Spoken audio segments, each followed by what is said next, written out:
Alladzi at'amana wa saqana wa ja'alana minal muslimin.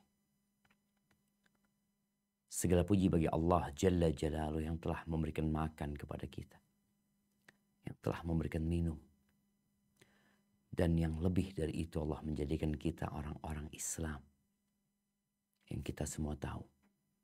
Wa man yabtaghi ghairal islami dinan falan yuqbala min wa huwa fil akhirati minal khasirin. Barang siapa yang mencari agama, memeluk agama selain Islam, maka tidak akan diterima darinya. Dan dia di akhirat termasuk orang-orang yang merugi. Maka semoga Allah mematikan kita di atas agama ini. Allahumma salli wa sallim ala abdika wa rasulika Sayyidina wa maulana Muhammadin wa ala alihi wa ashabihi ajma'in. Ya Allah, semoga salawat dan salam, berkah dan nikmat senantiasa Engkau curahkan untuk hamba kekasih-Mu, untuk baginda Nabi kita Muhammad alaihi salatu wassalam, untuk keluarga beliau, untuk istri-istri beliau, untuk putra-putri beliau, dan untuk seluruh sahabat Nabi. Semoga Allah meridhai kita bersama mereka. Amma ba'd. Ya, tema kita hari ini bersabar dalam mencari rizki yang halal. Urusan rizki ini membuat sebagian orang galau.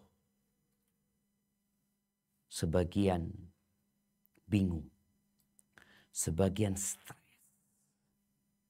Bahkan ada yang sebagian harus bunuh diri. Jamaah rahimakumullah, kita semua perlu makan. Kita semua perlu minum. Kita perlu pakaian, kita perlu tempat tinggal, kita butuh biaya pendidikan. Yang mau menikah butuh biaya, yang mau melahirkan mau nggak mau dia juga harus menyiapkan biayanya. Yang punya anak berpikir biaya untuk kehidupan mereka, sekolah mereka, menikahkan mereka juga nantinya. Sebagian ingin berangkat umroh, ingin berangkat haji, sebagian ingin bersedekah, berbagi. Kita butuh biaya pengobatan, kita butuh kendaraan, kita butuh motor. Yang punya motor anaknya tambah banyak, butuh mobil. Yang punya mobil anaknya tambah banyak lagi, mungkin butuh kereta api. Allahu Akbar. Ahibati fillah.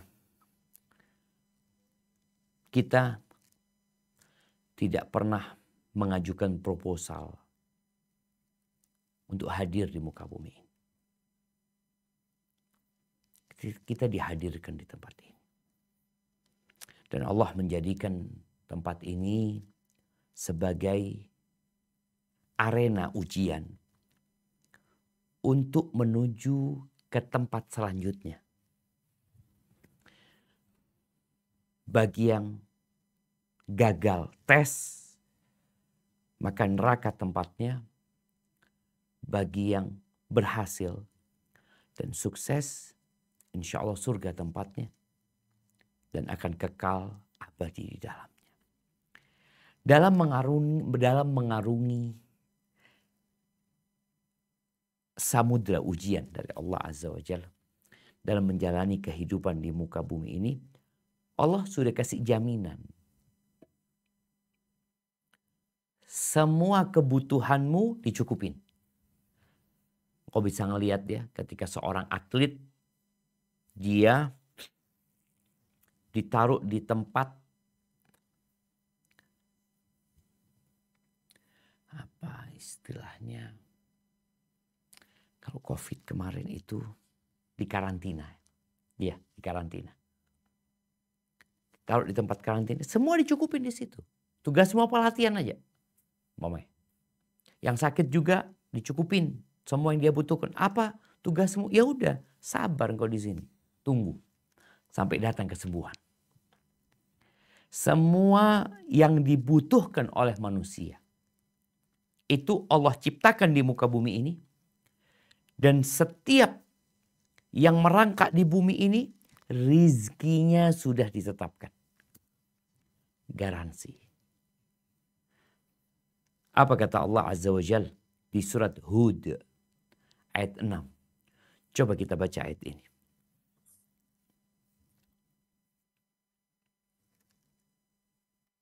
وَمَا مِن دَابَّةٍ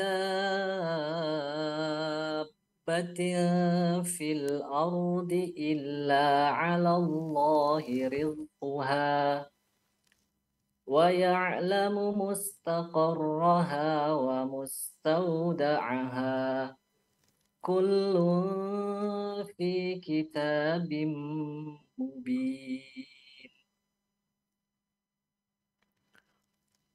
Dan tidak ada suatu binatang melata pun di bumi melainkan Allah lah yang memberi rizkinya, dan Dia mengetahui tempat berdiam binatang itu dan tempat penyimpanannya.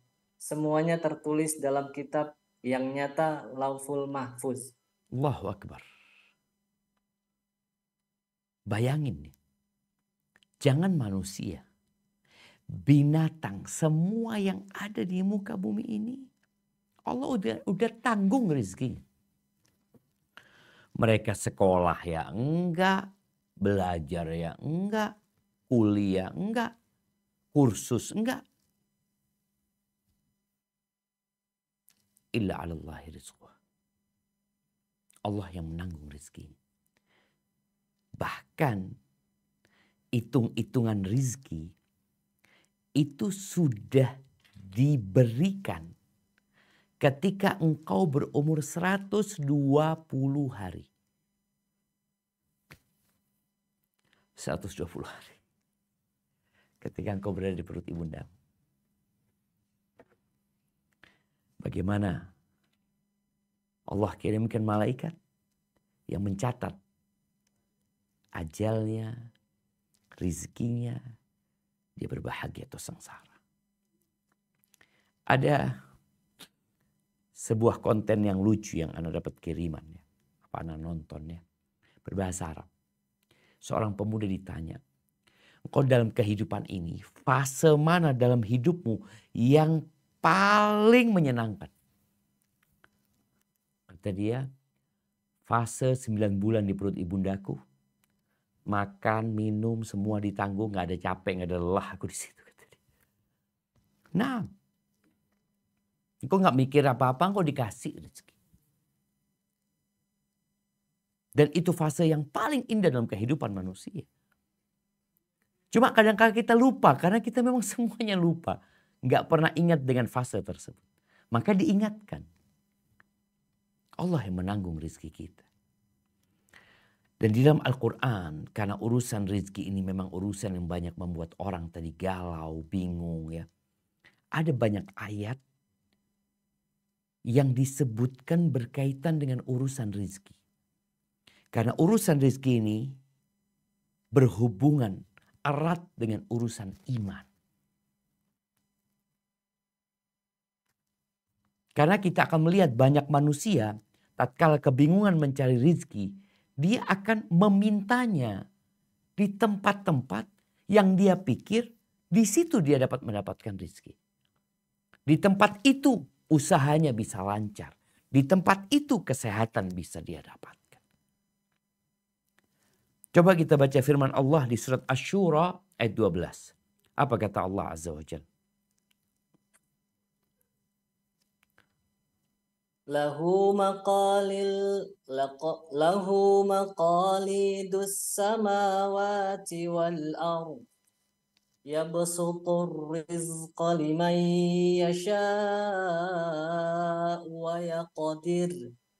Innahu bikulli syai'in alim. Kepunyaannya lah perbendaharaan langit dan bumi. Dia melapangkan rezeki bagi siapa yang dikehendakinya dan menyempitkannya. Sesungguhnya dia maha mengetahui segala sesuatu. Allahu Akbar. Itu Allah Azza wa Jalla lahu maqalidus samawati wal ardh. Engkau lihat bintang-bintang di langit yang menghiasi di malam hari. yang jumlahnya miliaran. Itu kepunyaan Allah Azza wa Jalla. Engkau melihat hamparan lautan yang memenuhi 2/3 bumi bahkan lebih. Itu punyanya Allah. Engkau melihat hutan-hutan yang penuh dengan binatang liar. Gunung-gunung yang mengandung emas. Tanah yang mengandung tembaga, nikel. Perut bumi yang mengandung minyak. Itu punya siapa? Punya Tuhanku. Punya Rabbi. Punya Allah Azza wa Jalla. Kondisi yang kita lihat, ada yang kaya, ada yang miskin di muka bumi ini. Ada yang sukses, ada yang gagal. Ada yang banyak hartanya, ada yang tambah tahun tambah kaya, ada yang tambah tahun tambah miskin. Ada yang pertengahan, ada yang bangkrut, ada yang tiba-tiba jadi orang kaya. Siapa yang melakukan itu? Tuhanku. Tuhan kita semua. Allah Azza wa Jalla. Yabsutur rizqa liman yasha. Allah meluaskan rizki, melapangkan rizki bagi siapa yang Allah kehendaki. Bukan yang Allah cintai. Bukan yang Allah cintai. Wa yaqdir. Allah menyempitkan sebagian orang bagi siapa yang Allah kehendaki. Bukan karena Allah benci, enggak juga. Allah maha mengetahui dengan segala sesuatu. Loh, kenapa fulan kok kaya? Kenapa fulan kok miskin? Kenapa fulan kok di PHK? Kenapa fulan kok diterima kerja? Kenapa fulan ini yang sudah berpengalaman, yang sudah bertahun-tahun bekerja, kok di PHK, yang fulan dipertahankan?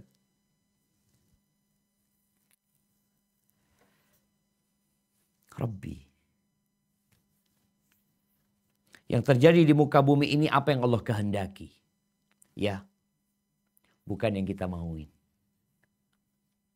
Kita merasakan ada anak yang kepingin diterima di kampus UI, tapi nggak diterima. Padahal dia pinter Pak Ustaz. Yang ini kepingin kuliah di UGM, nggak diterima. Kok bisa? Kehendak Allah Azza wa Jalla yang terjadi, bukan kehendak kita. Di surat Al-Isra ayat 30 juga seperti itu. Di surat Ar-Rum ayat 37. Apa kata Allah Azza wa Jalla? Nah.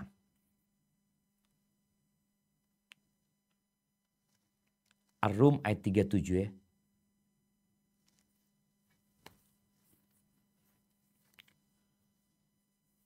Tafadhal.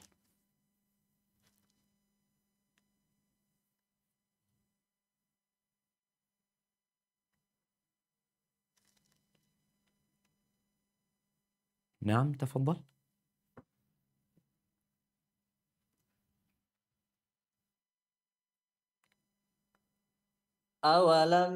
أولم يروا أن الله يبسط الرزق لمن يشاء ويقدر إن في ذلك لآيات لقوم يؤمنون.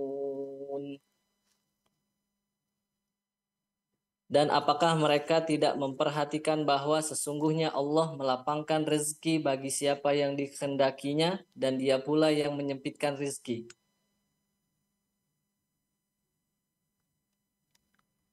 Nah,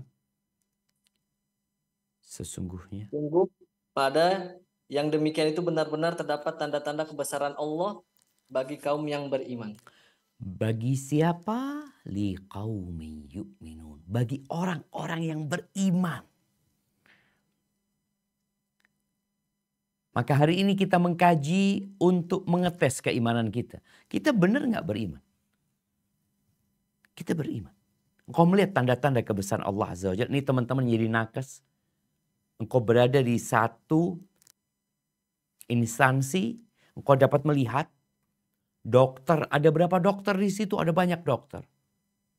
Fulan kaya, fulan miskin, fulan biasa-biasa aja. Fulan gagal jadi dokter. Engkau lihat orang-orang yang kaya sakit, orang-orang yang miskin juga sakit. Engkau lihat sesama perawat, fulan Masya Allah. Motornya bagus. Mobilnya udah ganti. Oh iya pantas dia anak orang kaya dia. Dia dapat warisan dari bapaknya. Banyak juga yang dapat warisan gak kaya. Ini benar-benar kembali kepada masyiatullah. Kita beriman dengan takdir Allah. Kita beriman dengan ketentuan Allah. Kita beriman dengan kehendak dan kemauan Allah Azza wa Jalla. Jadi yang kaya seperti itu kekayaannya karena Allah yang menentukan. Oh bukan karena ilmunya, karena kerja kerasnya, enggak. Sampai dia berdarah-darah, bukan hanya berkeringat. Tapi rezekinya segitu-gitu aja.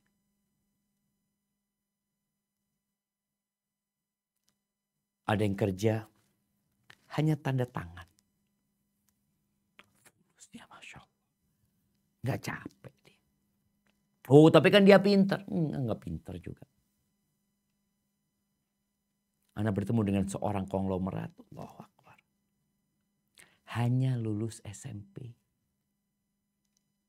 Sebagian ada yang SMP gak lulus. Kok lihat dia, ya Allah, orang ini kaya. Kaya banget gitu. Kok bisa? Karena kuliah? Bukan. Engkau dapat melihat apakah mereka yang kuliah di perguruan tinggi, ya setelah perguruan tinggi yang bagus insya Allah jadi orang kaya? Enggak. Siapa yang menentukan? Allah Azza wa Jalla. Allah yang mengatur semuanya. Allah yang menjadikan yang kaya-kaya, yang miskin-miskin, yang susah-susah, yang senang-senang. Kewajiban kita berusaha. Oke, kita wajib berusaha. Kalau bicara wajib berusaha jamaah, dimulai dengan keimanan tadi. Beriman bahwa Allah yang memberikan rezeki, Allah yang mengatur alam semesta, Allah yang membuat lapang, Allah yang membuat sempit. Nah, tugas kita berusaha, oke. Kalau bicara berusaha, Allah sudah tanamkan di hati makhluk yang hidup di muka bumi ini usaha. Antum lihat ikan. Dia berusaha cari makan. Makanya kita lihat kenapa orang mancing dapat ikan. Di sini dia paham, oh ternyata ikan itu cari makan. Allah sudah nanggung rezekinya, tapi ada usaha dari ikan, dia cari makan. Dia nggak berhenti, nggak diem duduk-duduk jemaah. Ketika tahu rezekinya ditetapkan, engkau disuruh usaha cari rezekimu. Tapi udah dijaminan kau. Engkau tidak bakal mati kecuali rezekimu full engkau dapatkan. Kita ngelihat ayam. Ayam tuh Masya Allah. Allah sudah kasih insting berusaha. Nyeker-nyeker tanah. Di mana ayam itu kuliah? Untuk mencari makan dan menceker. Manusia kan menceker tanah dengan alat berat. Ayam udah belajar cara menceker. Ada usaha dari dia. Kita lihat singa. Berburu dia. Allah kasih di dia insting untuk cari makan dengan berburu. Burung dengan terbang meninggalkan tempat dia, meninggalkan rumahnya, sarangnya. Engkau bisa ngelihat burung di pagi hari. Banyak. Ana punya rumah ini dikelilingin sawah. Kalau sudah musim padi itu, kita lihat ya burung-burung datang makan padinya orang tuh. Nanti ada yang mengusir ya, terbang itu burung. Nanti datang lagi, ada usaha dari dia. Tikus pun di rumah kita cari rezeki dia. Siapa yang di rumahnya kalau malam hari ada suara di atap rumahnya. Klodok, ada yang jalan. Ngapain ya? Cari rezeki. Manusia pun disuruh mencari rezeki. Dan bicara rezeki juga, rezeki itu ada dua macam. Ada rezeki yang dicari dan ada rezeki yang mencari. Karena Allah sudah tetapkan rezeki itu. Ada rezeki yang mencarimu. Engkau gak nyari, tapi tahu sudah datang. Seperti hadiah. Engkau gak nyari. Ini hadiah yang diberikan karena cinta. Ya. Engkau lagi tidur-tidur di rumah, tahu-tahu tetangga ketuk pintu ya. Dia mengatakan, Assalamualaikum, Waalaikumsalam, ada apa nih? Masya Allah, kita ada rezeki nih mau berbagi. Dapat antum. Pisang, dapat mangga, dapat mencarimu. Allah yang ngatur. Rezeki yang mencarimu warisan. Nih, anak selalu berpikir dia dapat warisan dari bapaknya. Insya Allah, bapakku kaya. Ternyata anaknya mati duluan.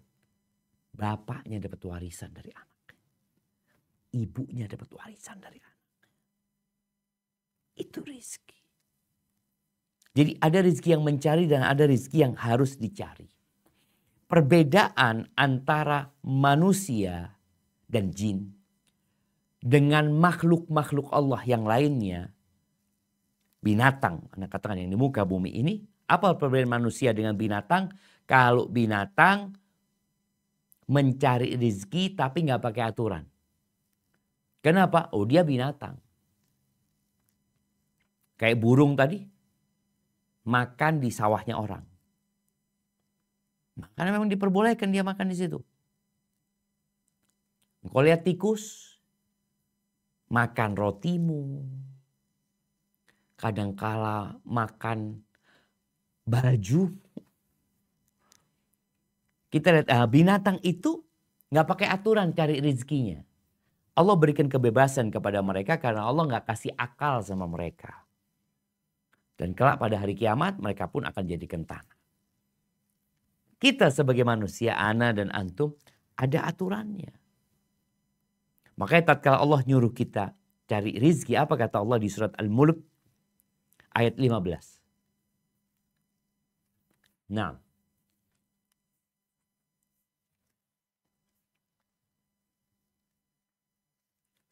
هو الذي جعل لكم الأرض ذلولا فامشوا في مناكبها وكلوا من رزقه وإليه النشور. Dialah yang menjadikan bumi itu mudah bagi kamu, maka berjalanlah di segala penjurunya dan makanlah sebagian dari rizkinya. Dan hanya kepadanya lah kamu kembali setelah dibangkitkan. Allahu Akbar. Kita lihat bagaimana Allah nyuruh, Allah yang memfasilitasi bumi ini landai, datar, lalu Allah katakan famshu, kalian jalan. Kalian cari rezeki, makan dari rezekinya. Ada perintah untuk makan dari rezeki yang Allah berikan dan diingatkan kalian bakal kembali kepada Allah SWT. Kalian akan dibangkitkan. Supaya orang sadar ketika engkau mengais rezeki, mencari rezeki, engkau tahu engkau akan dihisap. Makanya ada aturan bagi manusia. Kalau engkau binatang, nggak ada aturan. Engkau mau jadi seperti tikus, seperti musang, serigala, singa, ya. Aturan mereka seperti itu, sudah bebas mereka. Karena mereka binatang. Tapi kalau engkau merasa manusia, ada aturan. Ada aturan halal haram. Ada aturan kepemilikan. Ini milik siapa? Oh, ini miliknya fulan. Engkau bagaimana cara mendapatkannya? Harus saling ridho. Jadi aturan itu dibikin.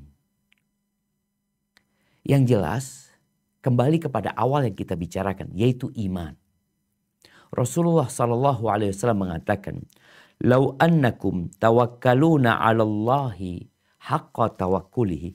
Kalau kalian tawakal. Tawakal artinya berserah diri sama Allah, yakin, percaya sama Allah, bahwa Allah yang maha memberikan rezeki dan menyerahkan kepada Allah Azza wa Jal dengan sebenar-benarnya tawakal. La razaqakum kama yarzuqut tayr taghdu khimasan wa taruhu bitana. Niscaya Allah Azza wa Jalla akan memberikan rizki kepada kalian sebagaimana Allah memberikan rizki kepada burung. Bagaimana burung di pagi hari berangkat dalam kondisi lapar, perutnya kosong, pulang di sore hari dalam kondisi kenyang. Allah contohkan burung karena burung makhluk yang tidak menyimpan. Hidup dia. Dia berbesok makan apa? Ketika engkau yakin sama Allah, yang engkau miliki belum tentu engkau makan. Oh, aku punya harta cukup untuk 7 keturunan. Boleh jadi malam ini engkau mati dan anak keturunanmu semua mati. Maka kembali kepada iman dalam mencari rizki ini. Engkau manusia ada aturannya. Engkau orang beriman, ikutilah aturan dari Sang Pencipta. Kau bakal ditanya nanti. Sebuah pertanyaan yang sudah dibocorkan, yang kau tinggal siapkan jawabannya. Apa? Kau akan ditanya tentang harta. Min aina iktasabahu wa fima anfaqahu. Dari mana engkau mendapatkannya dan kemana engkau membelanjakannya. Dari mana kemana. Ini salah satu aturan mencari rezeki. Karena besok hari Jumat kita baca surat Jumat. Di situ ada aturan mengais rezeki yang Allah sebutkan di ayat 9 sampai 11. Coba kita baca ayatnya. Nah. Ya ayyuhalladzina amanu idza nudiya lis-salati min yaumil jumu'ati fas'au ila dzikrillahi wa dharul bai' dzalikum khairul lakum in kuntum ta'lamun. Artinya dulu. Nah. Hai orang-orang beriman, apabila diseru untuk menunaikan sholat pada hari Jumat, maka bersegeralah kamu kepada mengingat Allah dan tinggalkanlah jual beli yang demikian itu lebih baik bagimu jika kamu mengetahui. Baik. Ini aturan pertama. Wahai orang-orang beriman, idza nudiya kau dipanggil kalian, diseru untuk sholat pada hari Jumat, segera. Dan segera menuju kepada zikrullah, mengingat Allah. Dan tinggalkan jual beli. Jual beli ini keuntungannya langsung. Kalau orang kerja kantor enak dia ninggalin. Kenapa? Ya dia istirahat. Tapi orang yang sedang mau jual beli, aduh ini nanti konsumen ini berangkat ke tempat lain. Kalau aku tidak lanjutkan jual belinya, boleh jadi dia nggak kembali lagi ke sini. Tinggalkan. Engkau kan cari rezeki. Dan engkau beriman. Tinggalkan. Kita sedih ketika hari Jumat jamaah mulai memenuhi masjid itu ketika khotib sudah di khutbah kedua. Engkau kemana? Ngapain engkau? Sejumat sekali. Engkau gak bisa datang sebelum khotib naik mimbar. Ketika khotib sudah naik mimbar di hari Jumat itu, malaikat udah tutup buku. Dan kau tidak mendapatkan kemuliaan, kehormatan, keagungan yang diberikan buat orang-orang yang datang sebelum khatib naik mimbar. Orang yang datang di awal waktu seakan-akan berkorban onta. Di waktu kedua seakan-akan berkorban sapi. Di waktu ketiga seakan-akan berkorban domba. Di waktu keempat seakan berkorban ayam. Terus seakan berkorban telur. Ketika khatib naik mimbar, tutup buku. Oh, engkau sedang nyari rezeki. Ini loh tempatnya cari rezeki. Wadarul bait. Tinggalkan jual beli. Kata Allah apa? Dzalikum khairul lakum in kuntum ta'lamun. Itu lebih baik buat kalian kalau kalian mengetahui. Banyak orang yang gak punya ilmu tentang Allah. Gak punya ilmu tentang bagaimana mencari rezeki. Yang ada bagaimana dia cari duit. Makanya kita dapat melihat orang-orang yang banyak duitnya tapi tidak dapat menikmati duit yang dia miliki. Dia seperti minum air laut. Minum. Tambah haus, tambah haus, tambah haus. Tinggalin. Lo fulus sudah tinggalin. Ini aturan. Bagian cari rezeki. Dan perlu sabar. Maka mulai besok harapan ana semuanya hadir ke rumah Allah sebelum khatib naik mimbar. Itu lebih baik. Kalau kalian ngerti. Taib. Udah selesai sholat ngapain? Ini aturan selanjutnya. Bagaimana mencari rezeki? Selesai sholat Jumat kemana kita? Coba dilanjutkan ayat ke-10 dan ke-11. فَإِذَا قُضِيَتِ الصَّلَاةُ فَانْتَشِرُوا فِي الْأَرْضِ وَابْتَغُوا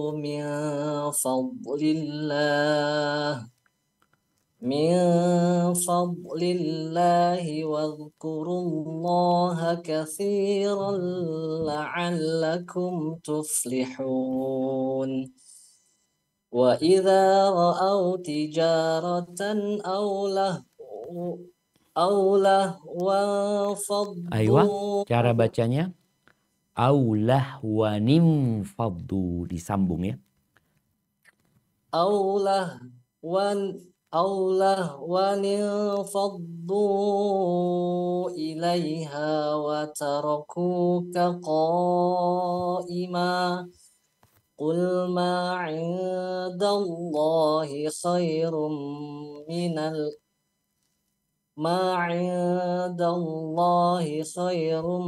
من اللهو ومن التجارة Wallahu khairur raziqin.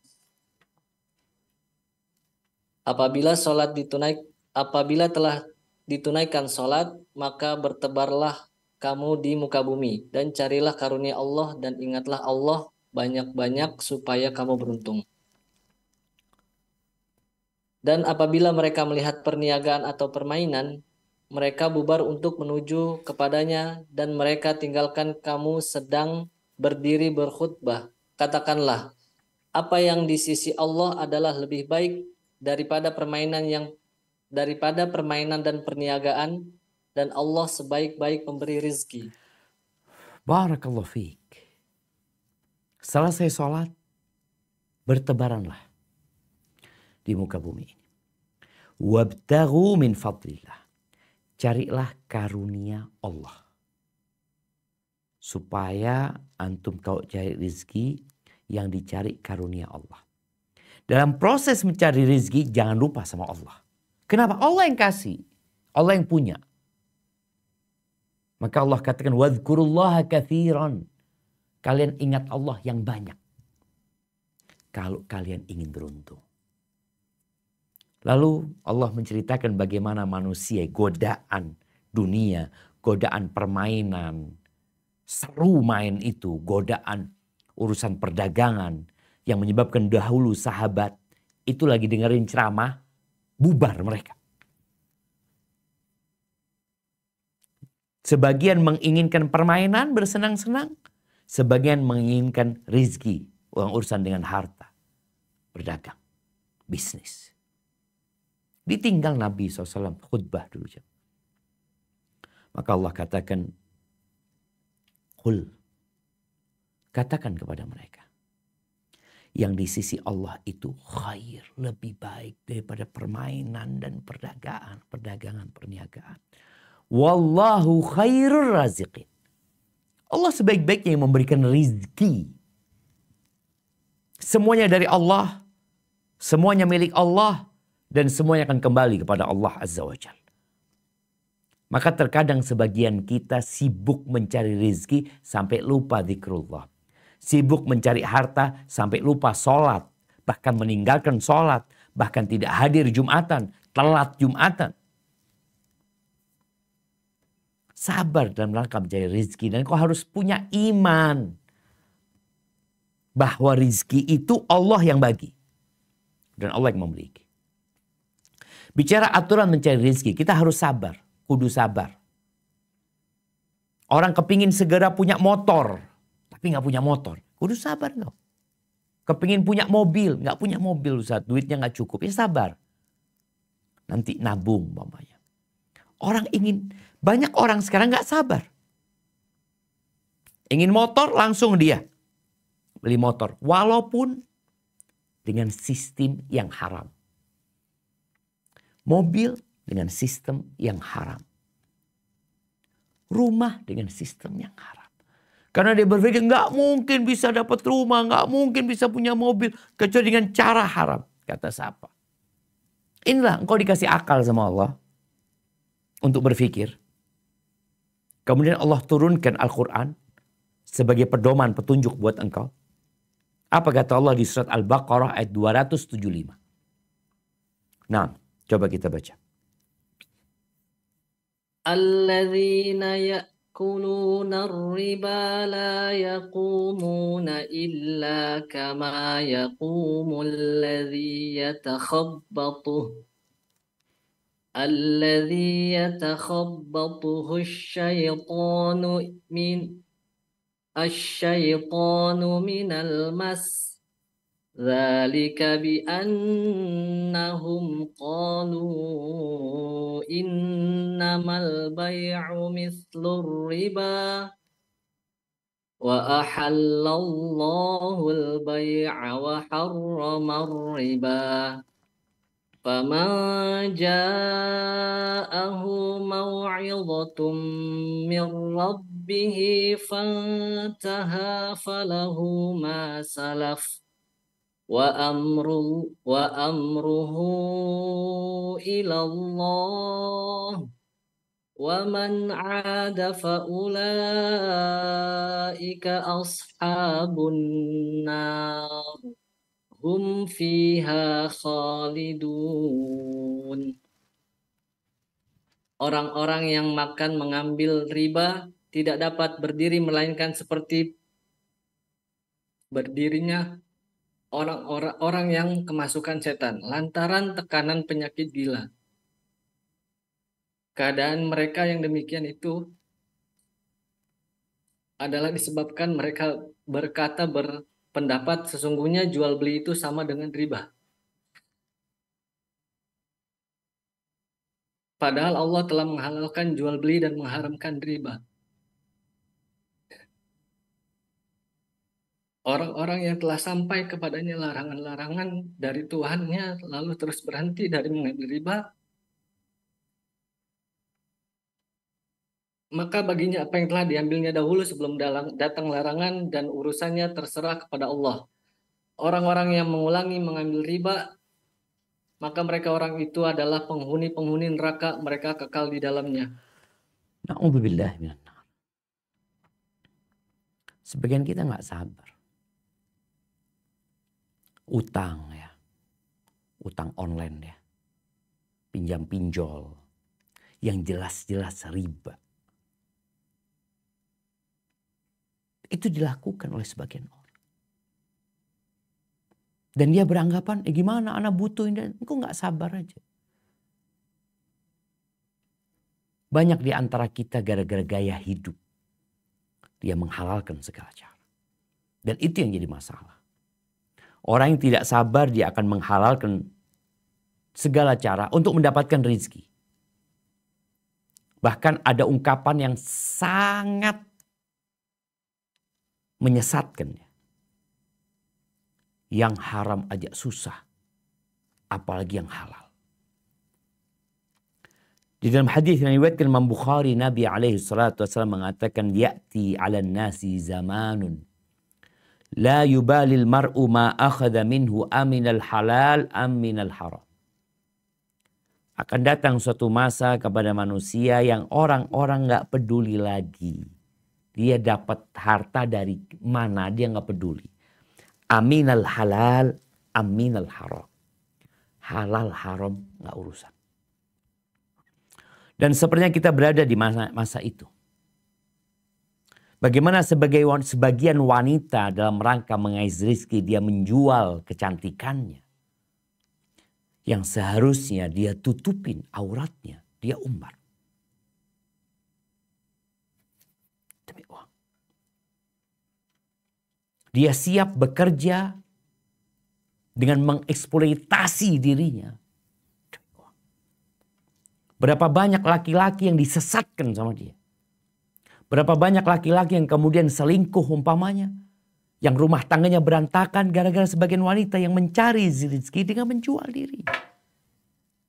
Ada yang menjual full, ada yang menjual sebagian tubuhnya. Jemaah. Nggak peduli. Dengan halal haram. Bahkan sebagian ya menjual kemaluan. Ahibati fillah. Rasulullah SAW pernah menyampaikan kepada para sahabat. Innahu laysa syai'un yuqarribukum minal jannah. Wa yuba'idukum minan nar. Illa qad amartukum bih. Tidak ada sesuatu pun yang mendekatkan kalian ke surga dan menjauhkan kalian dari api neraka, melainkan aku sudah suruh. Walaysa syai'un yuqarribukum minan nar wa yuba'idukum minal jannah illa qad nahaitukum. Dan tidak ada sesuatu pun yang mendekatkan kalian ke neraka, menjauhkan kalian dari surga, melainkan aku sudah larang kalian. Wa anna ruhal amin nafatha fi ru'i. Sesungguhnya Jibril menghembuskan di jiwaku. Annahu lan tamuta nafsun. Bahwa manusia, bahwa jiwa tidak akan mati. Hatta tastawfiya rizqaha. Sampai dia mendapatkan rezekinya secara utuh sempurna. Nggak bakal mati kok. Sampai dia mendapatkan rezekinya dengan sempurna. Fattaqullaha wa ajmilu fit talab. Ini aturan. Bertakwalah kalian kepada Allah. Takutlah kalian sama Allah. Dan carilah rezeki dengan cara yang baik. Bertakwa kepada Allah. Senantiasa merasa diawasi sama Allah. Mengikuti aturan Allah. Dan mencari rezeki dengan cara yang baik. Kadang-kala rezekinya lambat. Gak cepat datang. Hidup susah. Melarat. Apa? Kata Nabi SAW. وَلَا يَحْمِلَنَّكُمْ إِسْتِبْطَاءُ الرِّزْقِ أَنْ تَطْلُبُهُ بِمَعَاصِي اللَّهِ. Jangan sampai lambannya rizki kalian itu mendorong kalian untuk mencari rizki dengan kemaksiatan kepada Allah. Kenapa? فَإِنَّهُ لَا يُدْرَكُ مَا عِنْدَ اللَّهِ إِلَّا بِطَاعَتِهِ. Yang di sisi Allah nggak akan bisa didapat kecuali dengan ketaatan kepada Allah SWT. Apa yang di sisi Allah? Karunia Allah, rahmatnya Allah, keridhaan Allah nggak bisa. Makanya kadang-kadang kita ngeliat ada orang banyak hartanya, susah hidupnya. Harus mengkonsumsi sabu-sabu. Sabu-sabu itu 1,8 kata harganya. Harganya emas 1 juta. Ini dia lakukan. Minum obat tidur, berantakan hidupnya, gak karu-karuan. Gara-gara apa? Gara-gara merasa rezekinya lambat. Dia gak cepat kaya, dia gak cepat sukses. Akhirnya dia menempuh jalan-jalan kemaksiatan. Potong kompas untuk mendapatkan harta yang lebih banyak. Yang cepat dia dapat. Maka kita melihat ada sebagian orang dengan pesugihan mencari rezeki. Berangkat ke tempat-tempat yang dikeramatkan. Ya. Katanya di situ dia bisa mendapatkan sesuatu yang lebih. Kembali kepada iman. Engkau beriman gak yang kasih rezeki itu Allah? Engkau beriman gak yang punya langit dan bumi Allah?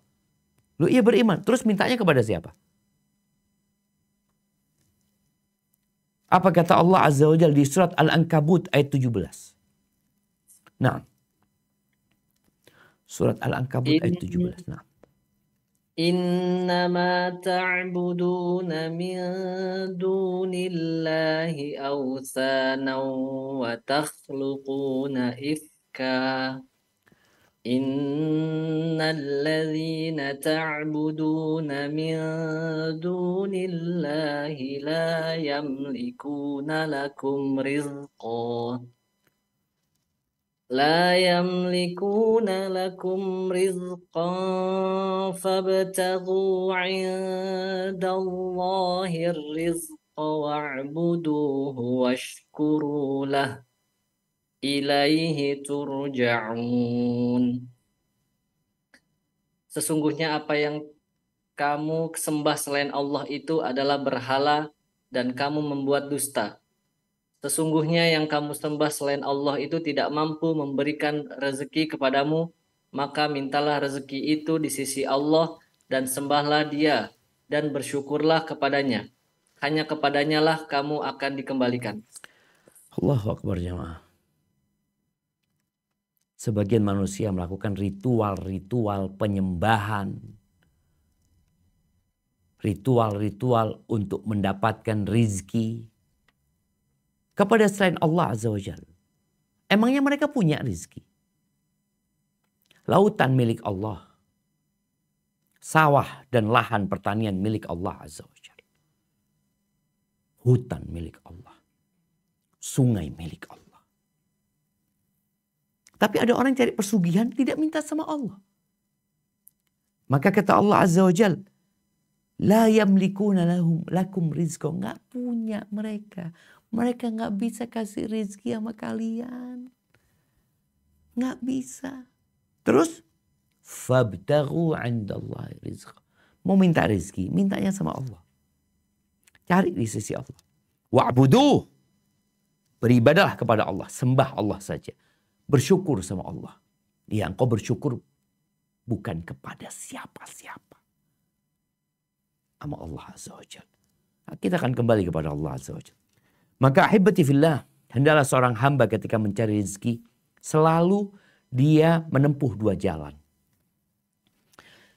Jalan-jalan duniawi yang sesuai dengan aturan Allah engkau ikutin. Tapi ada jalan-jalan syar'i yang berkaitan dengan berdoa memohon kepada Allah Azza wa Jalla. Bertawakal kepadanya. Bertakwa, wa man yattaqillaha yaj'al lahu makhrajan. Yang bertakwa kepada Allah akan kasih solusi. Berbanyak berbagi dengan orang lain. Jalan ini kita tempuh beristighfar. Mohon ampun sama Allah Azza wa Jalla. Jangan sampai engkau gak sabar. Kemudian neraka jadi tempat kita.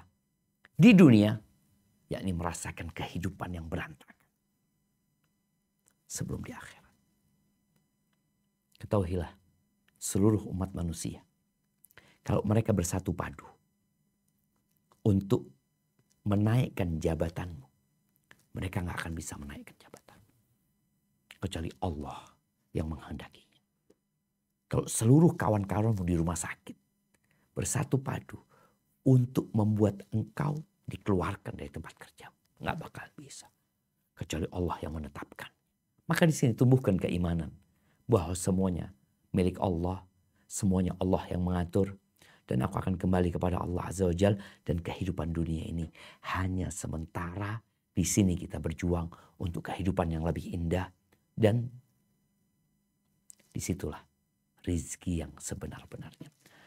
Barakallahu fiik, itu mungkin dapat Anda sampaikan pada kesempatan kali ini.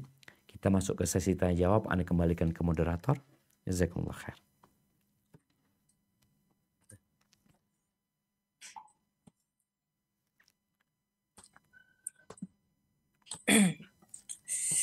Alhamdulillah, Terima kasih Ustadz atas siraman rohaninya pada kali ini. Mungkin Masya Allah sekali Ustadz tentang mencari rezeki yang halal ya Ustadz. Jadi banyak sekali mungkin dari teman-teman kita terjebak dari hal-hal yang tidak diinginkan, memaksakan keadaan ya Ustadz. Jadi mungkin itu jadi pelajaran bagi kita semua. Baik Ustadz, mungkin kita langsung aja pada sesi tanya jawab. Mungkin kita langsung ada pertanyaan yang masuk Ustadz dari kayaknya ini dari seorang akhwat. Bismillah. Assalamualaikum Ustadz. Waalaikumsalam. Bagaimana Islam memandang kami perempuan sebagai tenaga kesehatan? Sedangkan saya percaya bahwa wanita terbaik itu berada di luar rumah. Kemudian kedudukan kami yang keluar sebagai tenaga kesehatan bagaimana Ustadz? Syukran Ustadz. Tafadhol. Masya Allah, barakallahu fikum. Naam ahibati fillah. Allah mengatakan man amila salihan min dzakarin aw untha.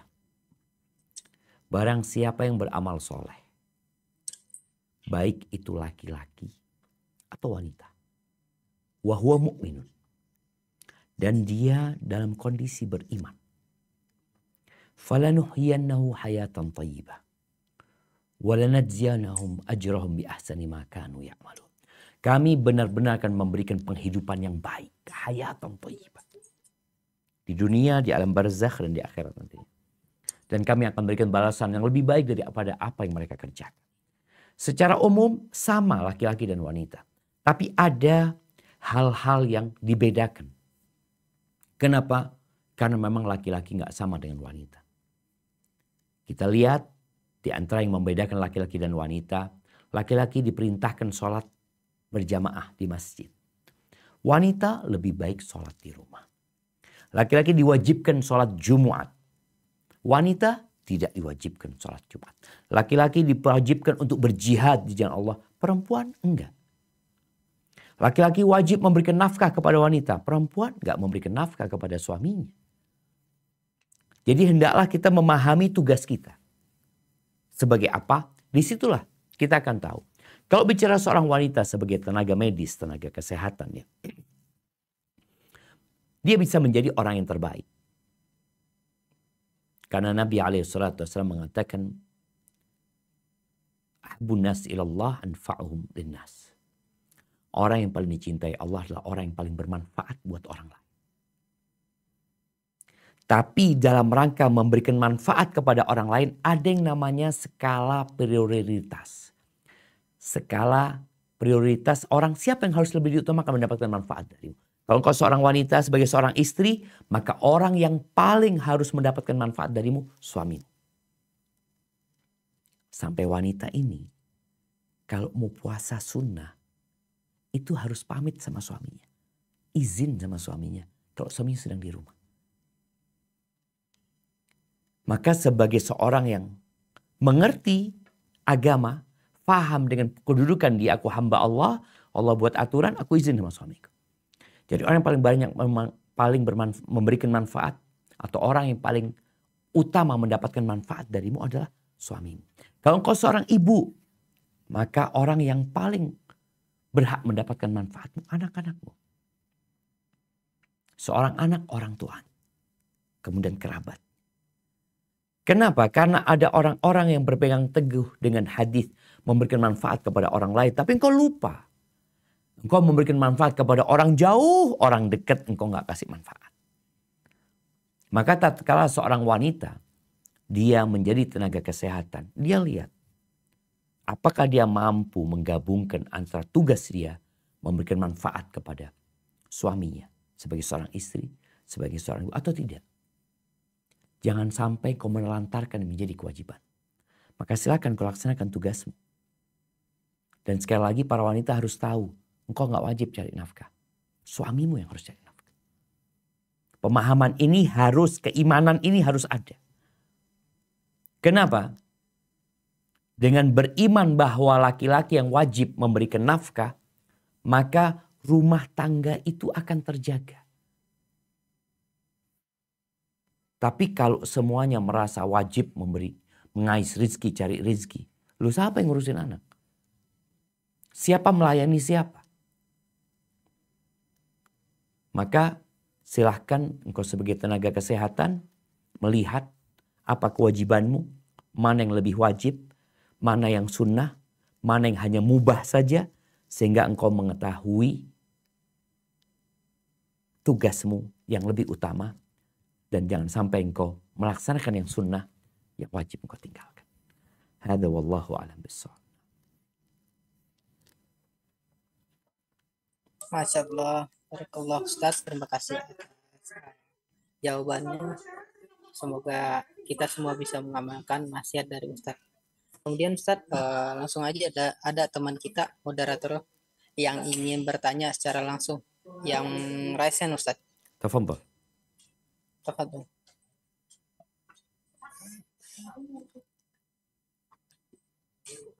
Bismillah, Assalamualaikum warahmatullahi wabarakatuh, Ustaz. Waalaikumsalam warahmatullahi wabarakatuh. Izin bertanya, Ustaz. Tadi kan Ustaz menyebutkan binatang itu mencari rezeki itu tanpa aturan. Dan pertanyaannya ialah apakah kita sebagai laki-laki atau sebagai kepala rumah tangga, apabila kita dalam mencari rezeki yang haram atau syubhat, itu bisa dikatakan seperti binatang, Ustaz. Barakallahu fiik, jazakallahu khairan. Barakallahu fikum. Iya. Sesuai dengan kesamaan seseorang dengan sesuatu, maka dia dimiripkan. Ketika Allah menyebutkan tentang orang-orang kafir, Allah mengatakan innal ladzina kafaru yatamatta'un wa ya'kulun kama ta'kulul an'am wan naru mathwal lahum. Sesungguhnya orang-orang kafir itu bersenang-senang hidupnya. Kulineran, ya, mereka makan seperti makannya binatang. Tadi yang tanpa aturan. Seperti makan binatang. Yang ada perutnya dan yang di bawah perutnya. Dan Allah menyebutkan tentang orang-orang yang dikasih pendengaran tapi tidak menggunakan pendengarannya. Dikasih penglihatan tidak menggunakan penglihatannya dengan baik. Dikasih hati tidak mikir dengan hatinya. Oh, dia dikasih petunjuk sama Allah, dia nggak mau. Kata Allah, ulaika kal an'am. Mereka seperti binatang. Balhum adhal, bahkan mereka lebih parah. Jadi kalau ada seorang yang mencari rezeki dan tidak ikut aturan, sehingga ada kesamaan dia dengan binatang yang ketika cari makan gak ikut aturan. Tapi lebih parah manusia. Kenapa? Manusia dikasih akal. Diturunkan Al-Quran, dikasih petunjuk. Kalau binatang, enggak memang. Dia melakukan itu legal. Boleh dia. Sedang engkau enggak boleh. Jadi hendaklah kita sadar ya. Kadang-kadang kita enggak mau. Enggak lah, masa anak kayak binatang? Ya enggak. Jangan kayak binatang. Jangan mau. Makanya kita dilarang untuk menyerupai binatang dalam perbuatan-perbuatan binatang. Sholat enggak boleh kayak ayam matuk jagung. Sujud nggak boleh seperti binatang buas meletakkan sikunya. Bahkan Nabi SAW memberikan arahan kepada orang yang mengangkat kepala ketika sholat ya. Dia mengangkat kepalanya sebelum imamnya angkat kepala. Kata Nabi SAW, apa nggak takut tuh orang yang ngangkat kepalanya sebelum imam ketika sujud. Allah jadikan kepalanya kepala keledai. Dan kita tahu ada satu kondisi atau bukan satu generasi manusia. Satu kaum yang Allah rubah mereka menjadi kera dan babi. Menjadi kera pada waktu itu. Ada yang dijadikan babi, ada yang dilaknat. Mereka jadi kera. Kenapa? Dalam urusan cari rezeki. Di mana Allah larang mereka untuk mencari ikan, untuk berburu ikan di hari Sabtu. Aturan. Mereka berpolitik, bersiasat bagaimana dapat ikan. Tapi nggak di hari Sabtu. Mereka pasang perangkap di hari Jumat. Mereka ambil di hari Sabtu, hari Ahad. Kok itu nggak berburu di hari Sabtu? Allah rubah mereka jadi kera. Na'udzubillah. Maka di sini jangan sampai kita mengikuti nafsu kita, meninggalkan aturan Sang Pencipta dan lupa sama Allah SWT. Hadza wallahu a'lam bissawab.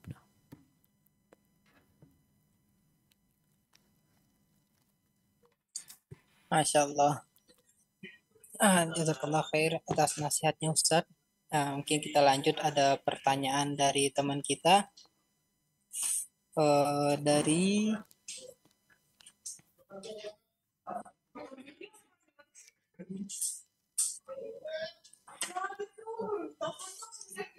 ini Ustadz,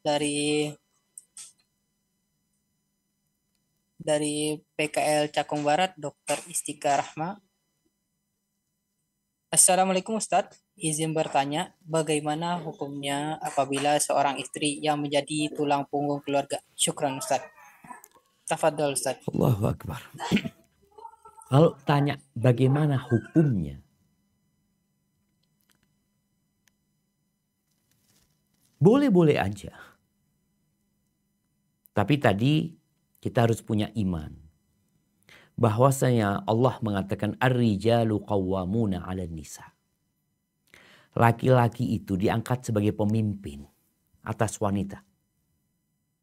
Bima faddalallahu ba'dahum 'ala ba'din wa bima anfaqu min amwalihim. Karena mereka dikasih kelebihan sama Allah. Yang kedua, di sini ada perintah karena mereka memberikan nafkah kepada istrinya. Seorang istri yang rela menjadi tulang punggung keluarga, apa yang dia berikan kepada suaminya, kemudian tugasnya dengan baik. Atau sang suami akan ridho dengan sebagian haknya yang tidak diberikan oleh istrinya, karena istrinya bekerja. Jadi intinya, seharusnya yang menjadi tulang punggung keluarga adalah suami.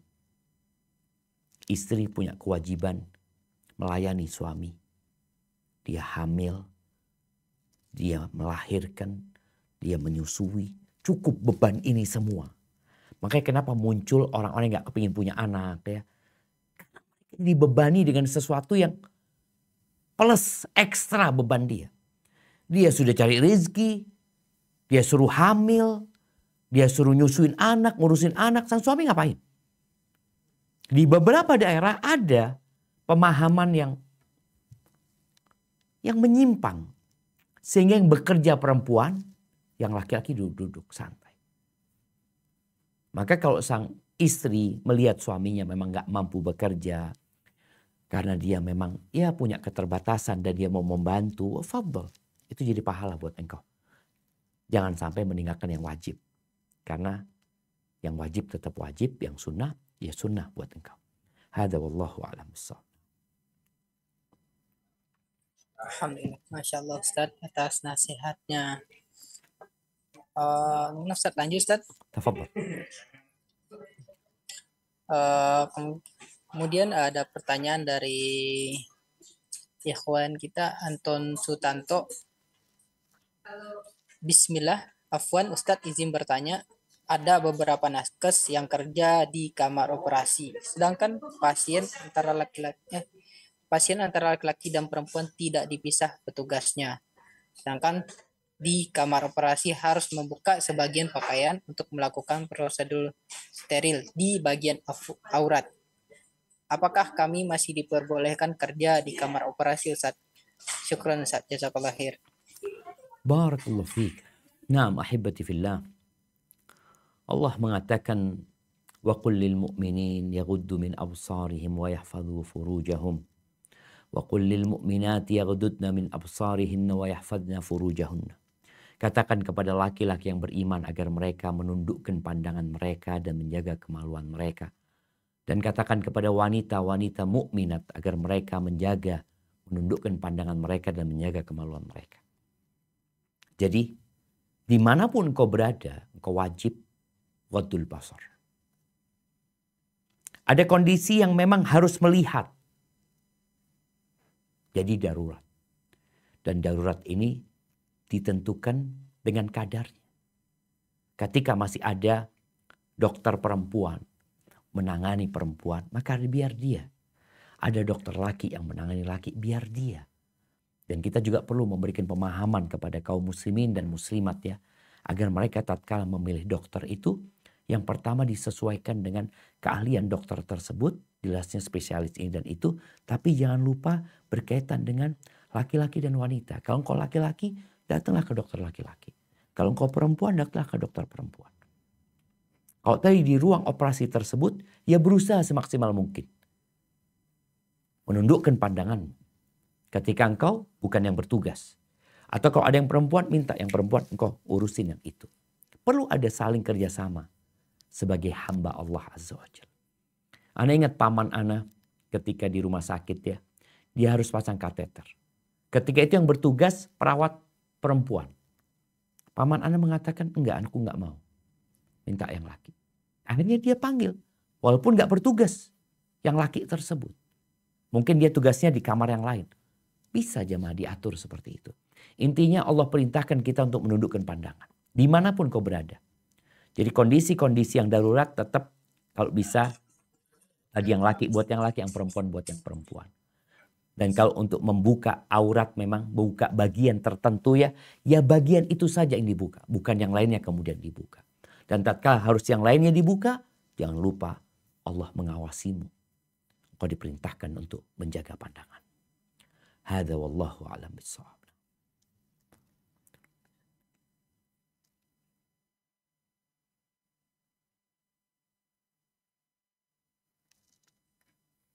Syukron Ustadz atas nasihatnya. Kita lanjutkan pada teman kita Ahwat.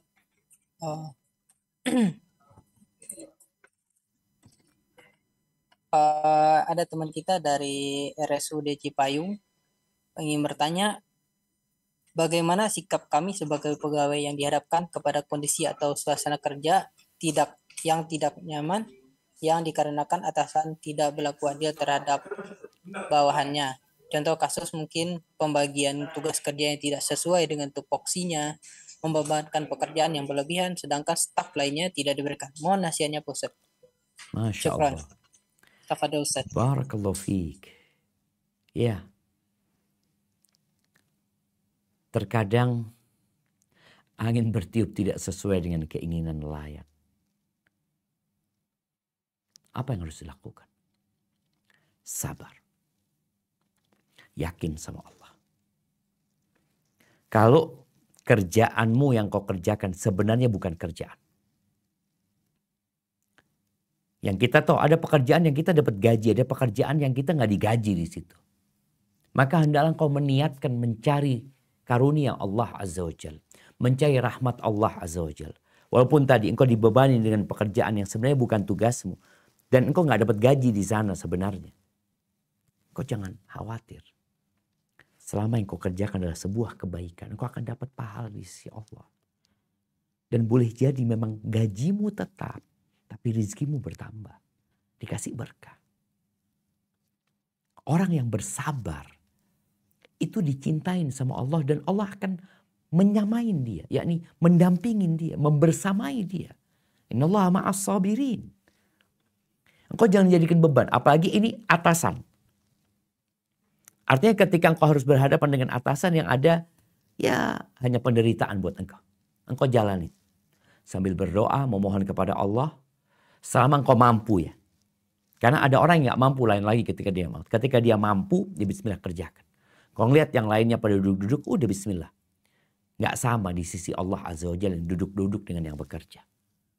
Walaupun engkau berada di satu perusahaan, di satu instansi yang seharusnya semua bekerja. Tapi bismillah. Kau bersabar, perbanyak istighfar, kuatkan keikhlasanmu, jangan sampai kau capek dan lelah tapi sia-sia. Dengan cara seperti itu, semoga Allah memberikan hidayah kepada atasanmu dan kau juga tahu atasan itu datang dan pergi. Hadza wallahu a'lam bissawab.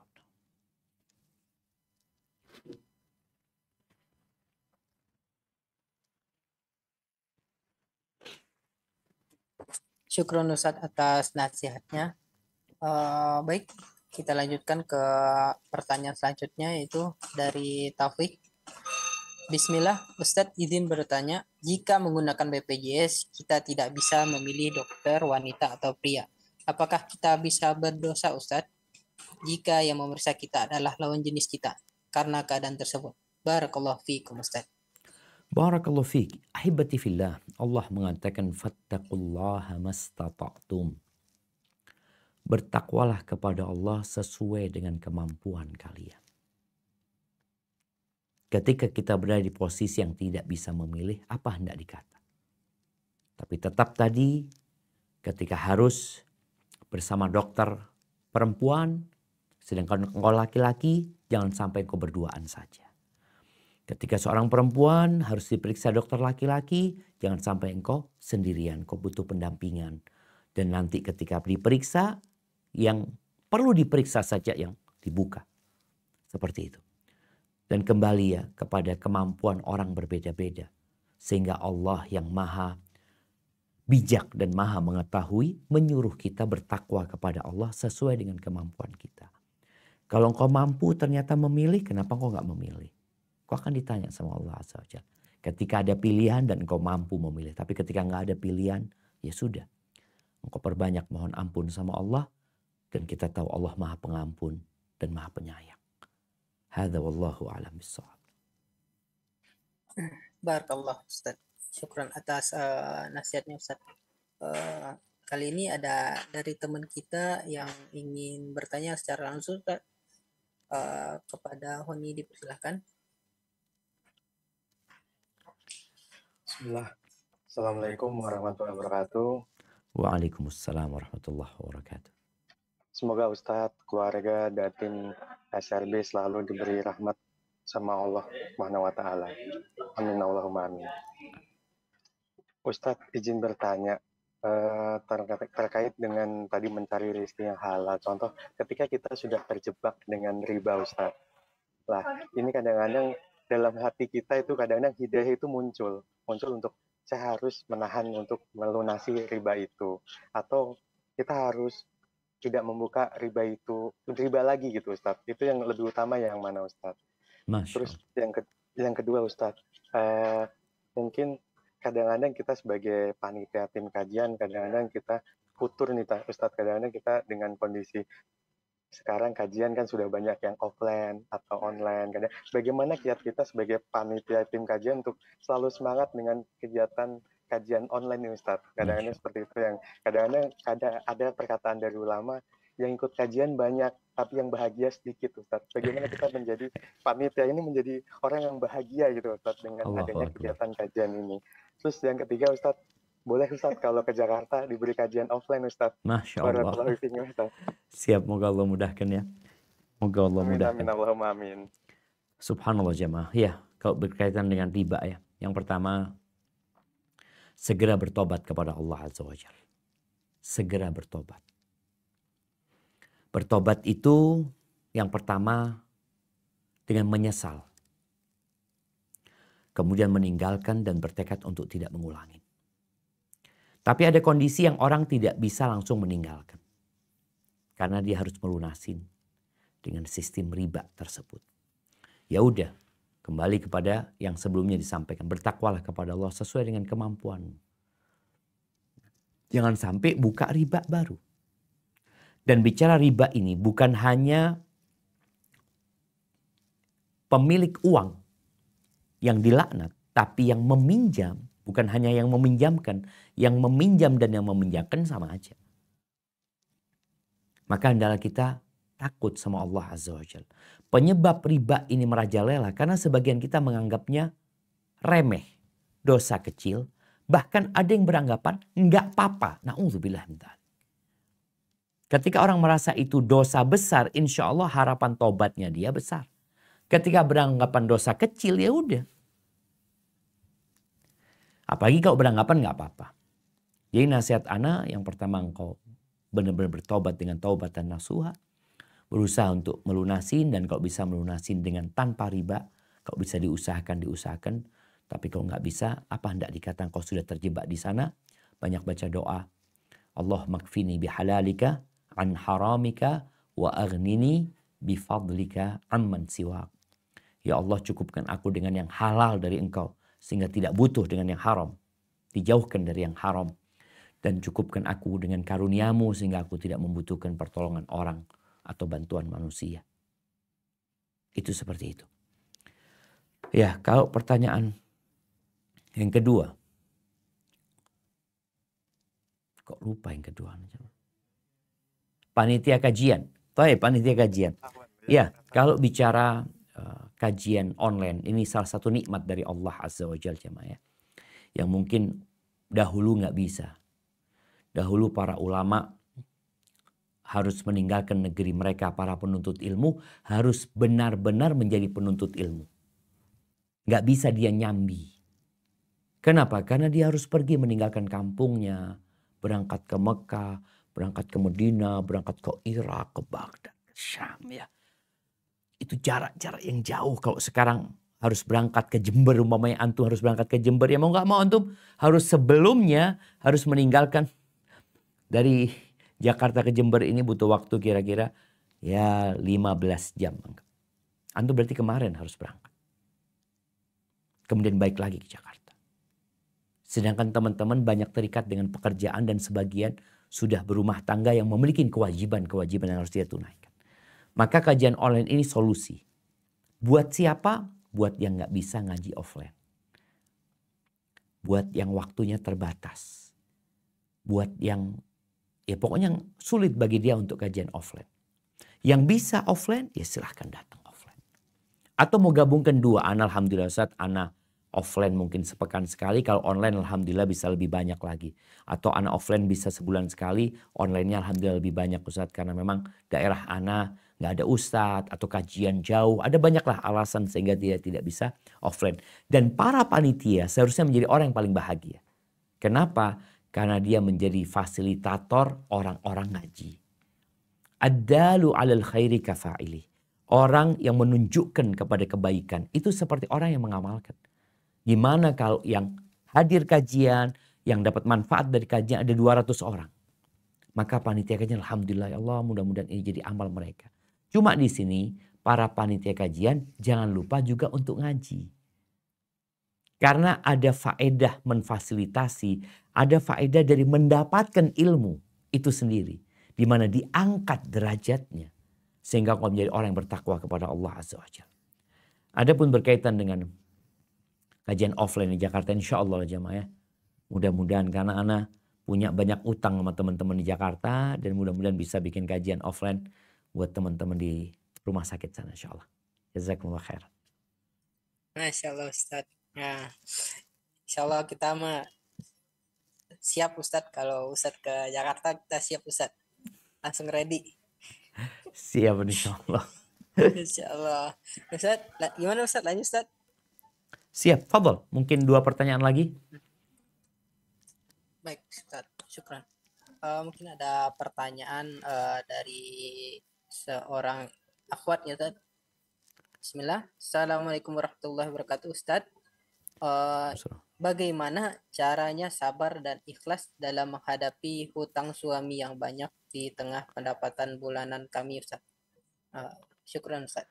Apa? Masya Allah, barakallahu fiik ya. Utang suami ditanggung suami. Utang istri ditanggung istri. Jadi utang ini tanggung masing-masing sebenarnya. Tapi harus ada ta'awun, saling tolong menolong di dalam rumah tangga. Tapi kalau bicara tentang bagaimana sikap istri menghadapi suami yang terlilit hutang yang banyak sekali ya. Yang pertama coba engkau lihat kenapa dia berhutang. Bagaimana sistem hutangnya.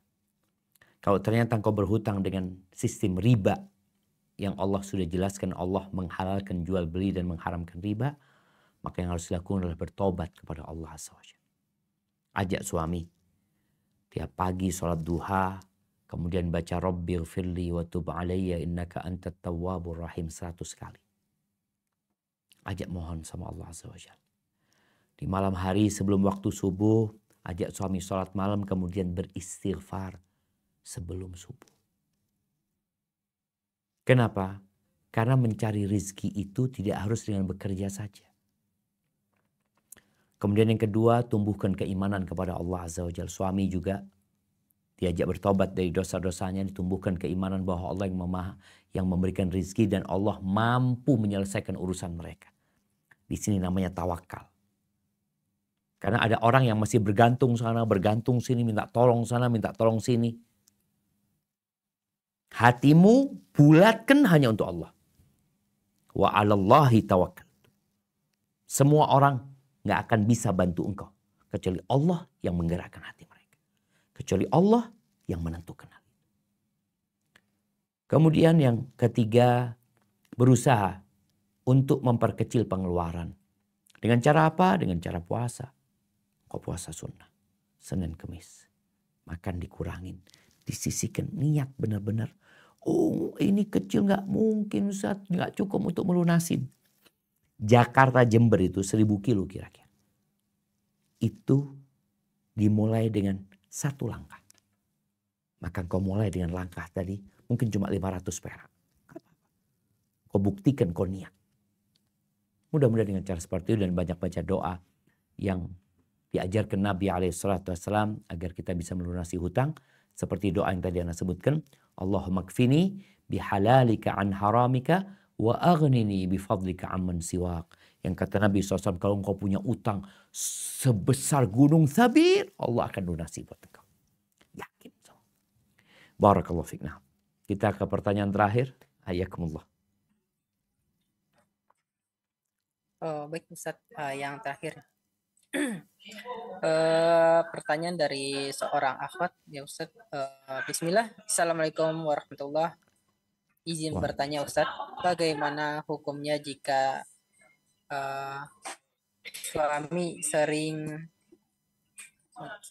suami sering meninggalkan istri karena banyak mendapatkan jadwal piket Ustaz. Jadi ya, piket terus emangnya suaminya.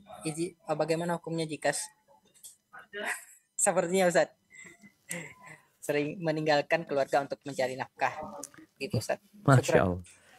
Barakallahu fiik. Iya. Ini yang bertanya suami atau istri. Kalau yang bertanya istri, ya engkau perlu menguatkan suamimu. Bahwa dia dalam rangka memberikan rezeki kepada anak-anak harus berjuang. Kuatkan kesabarannya. Dan sampaikan kepada dia untuk terus berdoa memohon kepada Allah Azza wa Jal agar Allah memberikan solusi buat dia. Wa man yattaqillaha yaj'al lahu makhrajan. Yang bertakwa kepada Allah, Allah berikan solusi. Kemudian sang istri melihat kepada orang yang lebih parah daripada suaminya. Ada suami yang merantau yang hanya sebulan sekali. Ada yang merantau setahun sekali. Ada yang merantau 2 tahun sekali.